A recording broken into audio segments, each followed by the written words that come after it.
The mess hall of Camp Pendleton was never truly quiet, but that morning something in the air carried a charged stillness, like the seconds before a thunderclap.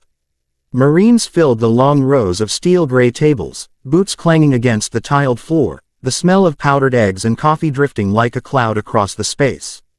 Laughter burst here and there, sharp and sudden, mixed with the clang of trays and the scrape of chairs. But as the heavy double doors swung open, the entire rhythm shifted. The Marine colonel walked in with the kind of presence that could command silence without ever raising his voice. Tall, broad-shouldered, with silver streaks lining his close-cropped hair, he moved like someone who had carried authority long enough to wear it like a second skin. His ribbons shone faintly in the harsh fluorescent light, his boots polished to a near-blinding shine. Those who noticed him first nudged their buddies, conversations trailing off until the only sound was the steady cadence of his steps across the floor. His eyes swept the room like searchlights. Most Marines straightened instinctively, even if he hadn't said a word to them. But then his gaze locked on someone unusual, a young woman sitting near the back, not in uniform, not part of the morning crowd that usually filled the mess. She wore simple clothes, a black jacket zipped halfway up, jeans tucked into worn boots. Nothing flashy, nothing loud, but it was the way she sat that drew his attention. Straight-backed, shoulders square, fork raised halfway to her mouth but poised, not slouched. She carried the bearing of someone trained to hold still even when the world tilted. For a moment, the colonel thought maybe she was a dependent, or someone visiting family on base. But something about her didn't fit. Visitors fidgeted. Visitors looked around nervously. Visitors didn't sit like coiled steel, calm and alert all at once. Without hesitation, he made his way through the rows of tables, his boots echoing louder now in the spreading silence. Marines stepped aside, trays clattering as they made room, and a hush followed in his wake. He stopped directly across from her, his shadow stretching over her tray of untouched eggs. "What's your name?" His voice was firm, edged with the tone of a man who expected obedience before explanation. The young woman lifted her gaze slowly, her eyes clear and sharp, like glass that had been hardened by fire. She studied him for a second longer than most would dare, then set down her fork with careful precision. "Why do you ask?" she said, her tone calm, steady, not defiant, but not submissive either. Murmurs rippled around them. Marines exchanged glances, wide-eyed at her audacity. No one stalled when a colonel demanded an answer. No one questioned why. The colonel's jaw tightened. "Because I'm asking. Name and call sign. Now." The pause that followed seemed to stretch the entire room taut. Even the ceiling fans groaned slower, their blades slicing the air with heavy patience. Her lips curved faintly, not quite a smile but the trace of one. Then she spoke, her voice cutting through the silence like a blade. "Phantom 7. The fork in the colonel's hand dropped, clattering onto the floor. A tray from a nearby Marine slipped from trembling fingers, scrambled eggs splattering against the tiles. For the first time in his long career, the colonel's face went pale, his eyes wide in a way none of his men had ever seen. "Say that again," he whispered, but it wasn't a command this time. It was almost a plea. She leaned back slightly in her chair, arms crossing loosely as if she'd been waiting for this moment. Her gaze didn't waver. "Phantom 7. The mess hall erupted into whispers, names and questions hissing through the air. Like sparks on dry grass. "Phantom 7. Some had heard the call sign muttered like a legend in aviation circles, a ghost story told by pilots over beer and smoke. A fighter who had disappeared in the chaos of battle years ago. Someone who had saved others but never returned herself. But it was more than just a name. It was a piece of unfinished history, a scar that still throbbed in the memories of those who had survived. And the man standing in front of her had been there." The colonel staggered back a step, the weight of memory crashing down on him. He could see flashes of it now. Night skies over the Pacific, tracer fire cutting through clouds, the radio static filled with frantic voices. And then her voice, calm even as chaos surrounded them. "Break left, now. I'll cover you." And then silence. Every record had said she'd gone down. Officially, she was dead. Her name carved into memorial walls, her file stamped and closed, her call sign retired with honor. Phantom 7 was supposed to be a ghost, nothing more. Yet here she was, sitting across from him, alive and unshaken, as if the years of rumors and grief had been a cruel trick of fate. The colonel's mouth opened, but no words came out. He had commanded thousands, led men into fire, buried brothers in arms. But he had never been struck mute like this. Around them, Marines stared in awe, caught between disbelief and reverence. For a moment, none of them were sure if they were looking at a woman, or the living shadow of a legend. And Phantom 7, silent and composed, just watched him with eyes that had seen too much, waiting to see what he would do next. The colonel's breath caught in his throat, his chest tightening as though invisible hands had gripped his lungs. He couldn't tear his eyes from her. Marines around the room craned their necks, trying to glimpse the exchange, but they all felt the weight of something bigger than rank, bigger than protocol. It was as if a ghost had materialized before them, not in smoke and shadow, but in flesh and blood. He swallowed hard, words breaking unevenly from his lips. No, no, it can't be you. You. His voice faltered. He shook his head, his hands rising and falling as if he were trying to push away memories that came roaring back, uninvited. In an instant, he was no longer standing in the mess hall. His mind had yanked him backward, dragging him to a night he had buried deep and never revisited without a drink in his hand. It was the Pacific, years ago, black skies heavy with storm clouds. The mission was classified, so high stakes that even the men carrying it out never learned the full picture. All they knew was this: hostile interceptors had ambushed them, tearing through their formation like wolves tearing into lambs. Radios screamed with panic, clipped voices trying to bark out bearings, coordinates, orders. Lightning split the sky in blinding flashes, illuminating the silhouettes of enemy fighters swarming them.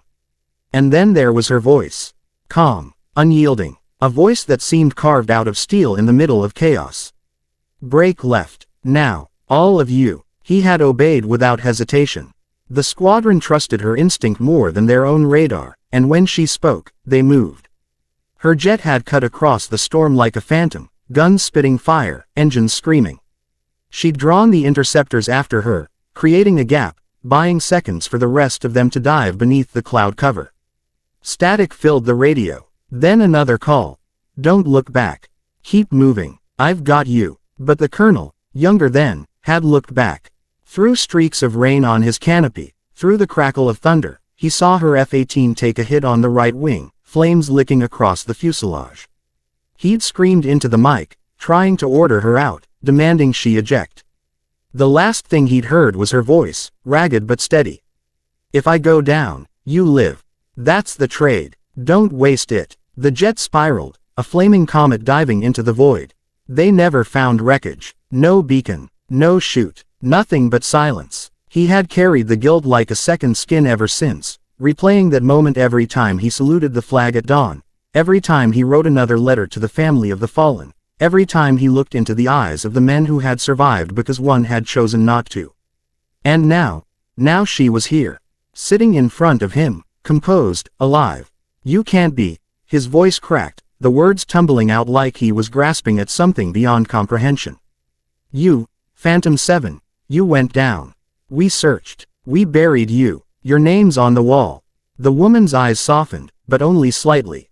Her face didn't flinch, didn't carry the desperation he expected. Instead, it was the calm acceptance of someone who had made peace with her own death a long time ago. Sometimes ghosts don't stay buried, she said quietly. The room buzzed with whispers again, spreading her words like wildfire. Marines leaned toward one another, some with awe, some with suspicion. Could it really be her? Could the call sign that had haunted story after story belong to the woman sitting here so casually? The colonel pressed a hand to the table, steadying himself. He wanted to ask everything at once. Where she had been, how she had survived, why she had stayed away. But none of the questions formed. Instead, he just stared, his chest heaving, memories colliding violently. With the present, her gaze didn't waver. If anything, it bored deeper into him, like she was measuring not his rank, not his authority, but his soul. She had the look of someone who had seen the inside of darkness and walked back out with nothing left to fear. Finally, she broke the silence.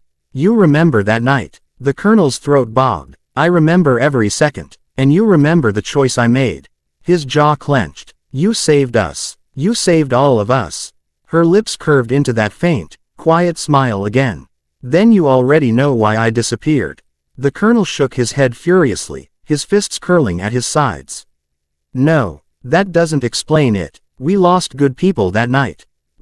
His voice cracked again, and he slammed his palm against the table. Plates rattled, Marines flinched, but he didn't care. We buried you, damn it. We carried your name on our shoulders. Do you have any idea, any damn idea, what it did to us thinking you never made it back? The woman didn't flinch at his outburst. She just leaned forward slightly, her eyes steady. Do you have any idea what it did to me, watching you all fly free while I was supposed to die? The mess hall fell into absolute silence again, so heavy it pressed against the eardrums. The colonel froze, his rage strangled into shock at her words. She continued, her voice lower now, as though speaking only to him, though every ear strained to hear. I was never supposed to walk away. I knew it the second I took that hit. I made peace with it before I even hit the water. That's what it meant. Phantom 7 didn't get to come home. Phantom 7 was a shield. And you all lived because of it. That's all that mattered. The colonel's breath came ragged. His eyes darted across her face, searching for cracks, for proof this was some cruel trick or a phantom of his own mind. But there she was, alive, calm, carrying the weight of 1,000 ghosts in her gaze. He whispered, almost to himself, we saw you fall. I fell, she admitted. And then I survived. Survived in ways I don't talk about. Not to you, not to them. She flicked her eyes across the room, catching the dozens of Marines staring with wide-eyed reverence. What I went through out there doesn't belong to your records, Colonel. It belongs to the silence I've been living in. He wanted to argue, to demand answers, to demand closure. But when he met her eyes, something inside him shifted. There was no need to demand anything, because her presence, her words, her steady calm was the answer. She wasn't here to explain herself. She wasn't here to give him peace. She was here as proof that the ghost he carried in his memory still had flesh and breath. The colonel lowered himself slowly into the seat across from her, his voice breaking under the weight of emotions he had long buried. We thought you were gone forever. Her faint smile returned, softer this time, tinged with something almost tender. I was. In every way that mattered. Phantom 7 stayed in that sky. What you're looking at now, that's just the person who walked away. The mess hall felt like it had stopped breathing. The scrape of trays, the buzz of chatter, the hum of fluorescent lights, everything seemed to dim as if the building itself was waiting to hear what would come next. Phantom 7 sat still, her chair tilted slightly back, her arms relaxed, but her eyes sharp as a blade. Across from her, the colonel lowered himself slowly into the chair, his hands trembling in a way no one had ever seen before. He set his cap on the table, as though the weight of it had grown too heavy to carry. His face, usually carved in the stern lines of authority, now carried the cracks of memory, guilt, and disbelief. His voice came low, raw, stripped of the sharp edge his Marines knew so well. Why didn't you come back? The words hovered between them, heavy, thick with years of unanswered questions. Marines leaned forward unconsciously, like children listening to a story too big to understand but too important to ignore. Phantom 7's gaze didn't shift. She held his eyes, unflinching, and when she spoke, her voice carried not just to him but to every Marine in the room. Because coming back would have undone the sacrifice. The colonel frowned, leaning forward, desperate for her meaning. She tapped the edge of her tray with one finger, steady and rhythmic, as though grounding herself in the present while speaking of a past she'd buried. They needed a ghost, she said. They needed to believe that someone stayed behind so they could go forward. If I had returned, if I had walked back into the hangar the next morning, the legend would have shattered. My survival would have become the story, not the mission you all carried. And you, her eyes cut into him like steel, you needed to believe that I died for you, because that's what gave meaning to the fact that you lived.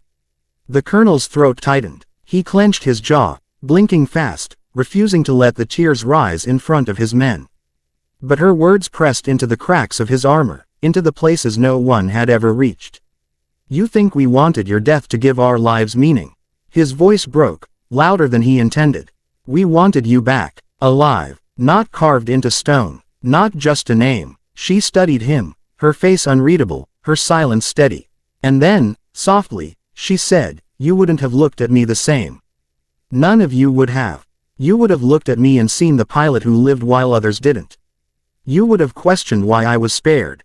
By staying dead, I gave you clarity. I gave you peace. I carried the burden alone." The words struck him like rounds to the chest.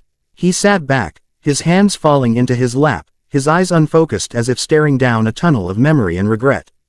The room around them seemed smaller now, the walls closing in with the weight of her truth. A young lance corporal near the front, too green to know fear but old enough to sense reverence, whispered, "She's the reason my uncle made it home." Another Marine nodded silently, pressing a hand to his chest. Dozens of others exchanged glances heavy with recognition. The legend they'd grown up hearing wasn't just a ghost story. She was here, flesh and blood, speaking to them, reminding them of the cost carved into every stripe they wore. The colonel dragged a hand down his face, the weight of decades pressing against his spine. Finally, his voice cracked through the silence. "You think you carried the burden alone, but you didn't. We carried it too. Every day, every mission, every time I signed a condolence letter, your name was there in my head." His voice faltered, breaking like glass. "I should have gone back for you." Her expression softened. Not with pity, not with forgiveness, but with the quiet acknowledgement of someone who knew the truth of war. "Better than most." She leaned forward slightly, her eyes locking into his. "You couldn't have saved me, Colonel. You had your men to protect. That was your duty, and I had mine." Silence again. Silence that rang louder than shouts or gunfire. Then, slowly, Phantom 7 rose to her feet. She pushed her chair back with deliberate calm, the legs scraping against the tile, the sound slicing through the hushed air. The colonel instinctively started to rise too, but she lifted one hand, steady, commanding, and he froze, recognizing the authority she carried even without the uniform. She looked around the room, her gaze sweeping over the young Marines who stood frozen in reverence, over the older ones whose eyes glistened with memories of battles past. Her voice, when it came, was low but strong enough to fill the space. "You don't owe me anything. Not grief, not guilt, not reverence. The only debt you carry is to one another. Live, fight, protect each other. That's the only way you honor me, or anyone who's stayed behind." Her words landed like scripture, weaving themselves into the marrow of everyone present. Even the colonel bowed his head slightly, the weight of her truth pressing down on him harder than any order or reprimand he had ever given. And then she did something no one expected. She reached across the table, her hand steady, and placed it over the colonel's cap. For a moment she held it there, fingers brushing the worn fabric, her touch lingering with meaning that words could never carry. Then she slid it gently back toward him. "You don't need to salute me," she said. "You already did, the day you lived." The colonel stared at the cap, his vision blurred, his chest tight with emotions he had no language for. Slowly, he placed his hand over it, as though sealing her words into his heart. One by one, Marines around the room began to rise. No order was given, no command barked. They stood on their own, their chairs scraping back, their boots thudding against the floor. And then, in perfect unison, they brought their hands up in salute. It was not for rank. It was not for protocol. It was for the ghost who had walked among them, the pilot who had given them more than survival. She had given them meaning. Phantom 7 didn't salute back. She only nodded once, her eyes shining faintly in the harsh light. Then she turned, her boots clicking against the tile as she walked across the silent mess hall. The colonel rose halfway, as though to stop her, to beg her to stay, to demand answers he still ached for. But something in her stride stopped him. She didn't walk like someone leaving. She walked like someone who had already given all she had, and now belonged only to the silence of her own choosing. She reached the doors, pushed them open, and stepped out into the California sunlight. The light washed over her, outlining her in brilliance for a moment before she disappeared from sight. Inside, the Marines stood frozen, their hands still raised in salute, even as the door swung shut. The colonel's voice, hoarse and low, broke the silence.